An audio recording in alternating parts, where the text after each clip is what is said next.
to the computer. I can kind of hear like vague noises, and I can see part of Masha. Oh no, not anymore. Okay, here we go, guys. You ready? Remember where we're up to? I'm gonna say that we rushed through that last point in class yesterday. And Siona, if it's okay with your structure chart, we'll start from, where will we start from? Let's start from, I think tomorrow. So let's start from the Kati Mabayele. How's that? Guys? Yes. Let's start from the Kati Mabayele. Okay? Yes? Hi, Mabayele? Nope, the Kati Mabayele. This is the second challenge. This is the second challenge to the second answer. For those of you keeping track at home. Oh, okay. Okay? If anyone other than Masha is speaking, I can't hear you, but you're welcome to come closer to the iPad and talk to me. So I'm going to start from Va'akati Mabayele. Ready? Yes. How awesome will it be if I can get you all to read responsively while I'm on FaceTime? It's the second response to the what? It's the second challenge to the second answer. Okay? You guys have it? Yeah. Okay, great. Here we go. Now I have to find it again. I wish I could put both on my screen at the same time. All right, here we go. So we finished Jay Rishayot. Va'akati Mabayele. Nope, you guys not going to read it? I said, how awesome will this be? Va'akati Mabayele. Dika Amar Rahmana. Lo Tishkol Mamun V'Tiftere. This is challenge number 2. What's challenge number 2? Are we missing any words here? Akati is? Akati is still. Still, right? Nevertheless. How about Mabayele? Required for it. Required for it. This is still required for it. This pasuk of, which pasuk? Kofer. The pasuk we're focused on, Lo Tichu Kofer L'Nefesh Rotzeach, is still needed for it.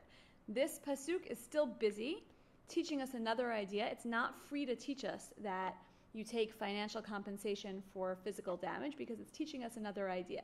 Dika Amar Rahmana, as the Torah is telling us, you should not tishkol mamon, which means what? Take money. You shouldn't take money v'tiftere. And it exempts you from the death penalty. Right, as Zen explained to us yesterday, right? You shouldn't think that you could do that. That's the challenge, right? That's a challenge to the idea that that pasuk could teach us about mamon, because actually, isn't this pasuk teaching us something else? Here's the response: Im ken lichtov rachmana lo tichu kofer la'asher hu rasha lamut.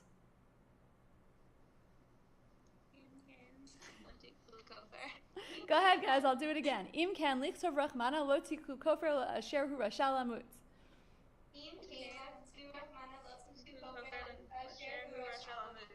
So what's the response? We went over this a little bit yesterday. If this was true, then it would have written something else because the two words, nafshecha v'rotzeach is unneeded.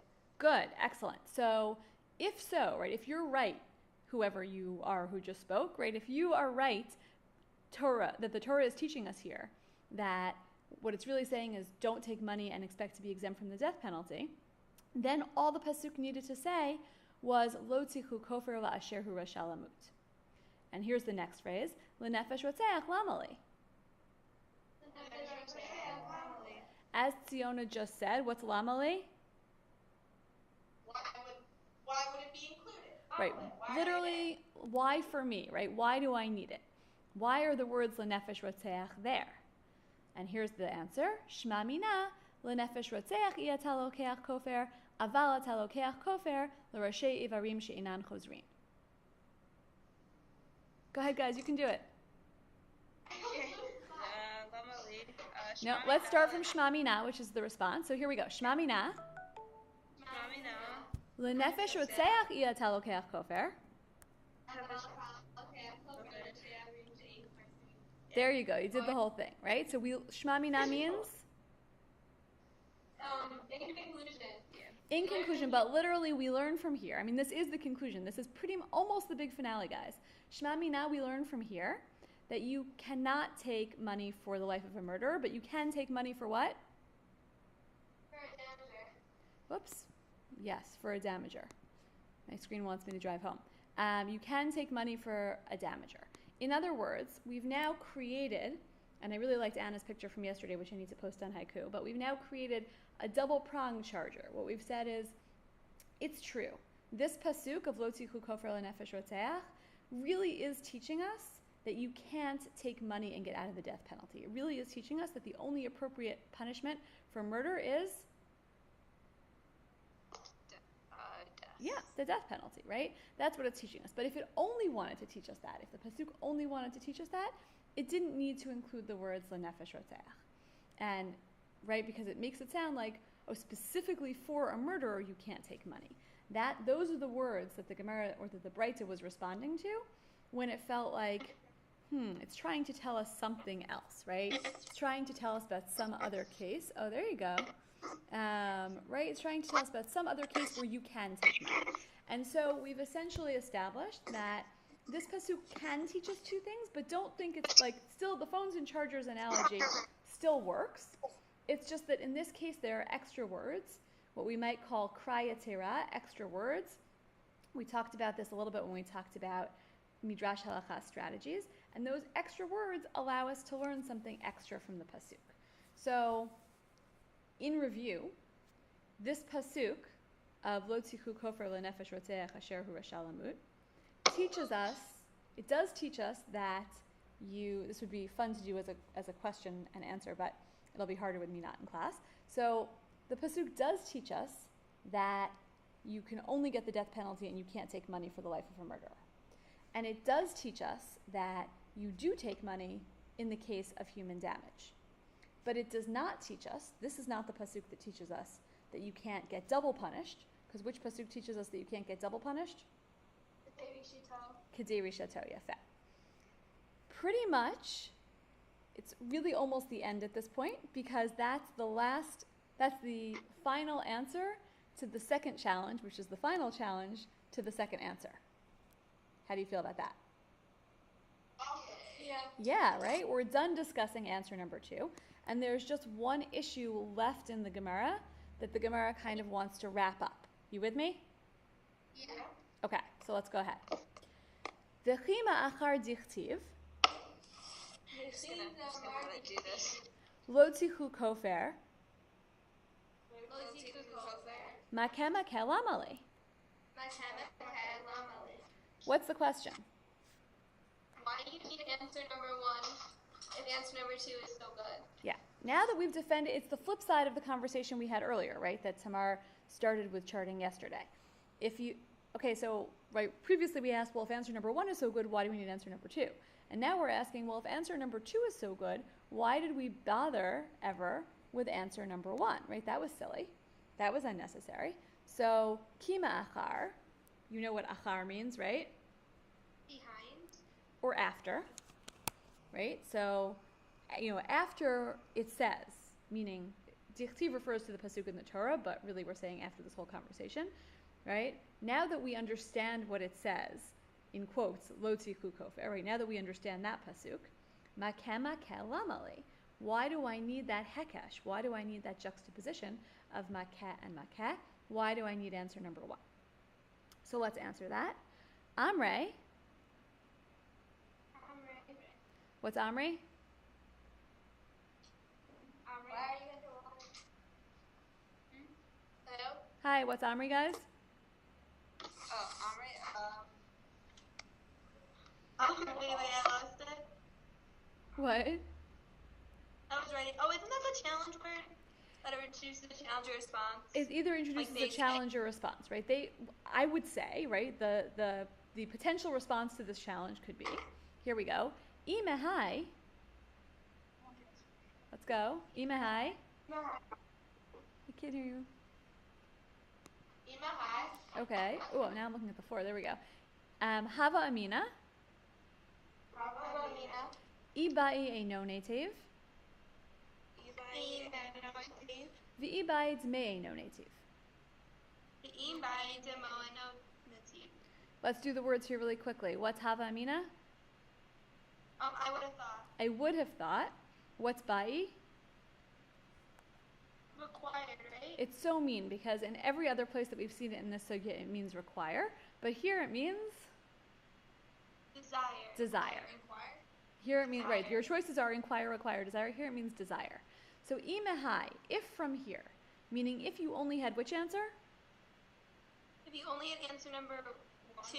Answer number 2, right? Because right now we're questioning why do you need answer number 1. Right, so if you only had answer number 2, imehai literally means if from here, and the here is that pasuk, lokeach kofer, right? If you only had this, if from here, I would have thought, if I want, I can take his eye, and if I want, I can take, what's d'me'eno? Oh, money. The money of his eye. In other words, if you only had that second pasuk, if you only had that second answer, you might have thought that you had a choice. That pasuk doesn't make it clear because it just says, it's sort of, we don't take money if it's a murderer. So that makes it sound like, okay, when could you take money? You could take money if it's an injurer. It doesn't do a good job, says the Gemara, of making it really clear that you have to take money in that case, and you can't do something physical. Okay? So that's what you would have thought if you'd only had answer number 2. You would have thought that there was an option. What were the 2 options? What are the 2 options for what you can do if somebody punches out your eye? Was that Tamara asking? You could have literally sorry, 2 people are talking at the same time. Tamara, was that you? Yeah, that's smart. Yeah. So what are the 2 options for how you could punish someone for punching out someone's eye?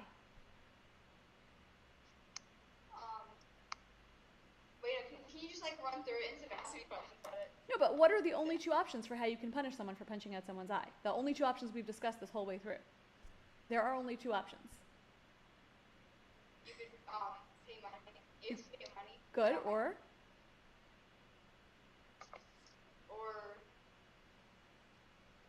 what's the, your eye. what? Or take out their eye, right? Meaning it just depends on how you read ayin sacharayin. So either you're punching out their eye or you are taking money. So what this answer is saying is if you only had answer number 2, right, what the Gemara is saying is if you only had answer number 2, if you only had that pasuk of l'nefesh rotzeach yetalo ke'akofer, right? If you only had that one, you might think that when it comes to murder, there's no choice. You have to kill the murderer. But when it comes to human damages, somebody gets to decide. I'm not sure who. Maybe it's the injured, right? So if Gail punches out your eye, Tamar, maybe you have a choice. You can either take money or you can punch out her eye. That might be a great system. We could talk about whether you would like that. But according to the Gemara, the reason you need answer number 1 also is to teach you that it's not a choice. It's not optional. Answer number 2 might lead you to think, the pasuk was only really strict about murderers. It says for sure you cannot take money for the life of a murderer. And that implies that financial penalties are okay for somebody, and maybe that somebody is a damager. But saying that financial penalty is okay for a damager is not the same as saying we absolutely mandate that that is the only punishment available to you. How's that? Yeah. Okay. So financial penalty is okay for. That's the balance. Right? And then it's just those last few words which just basically say, and that's why we need answer number 1. Okay guys, have a good Shabbos. Have a good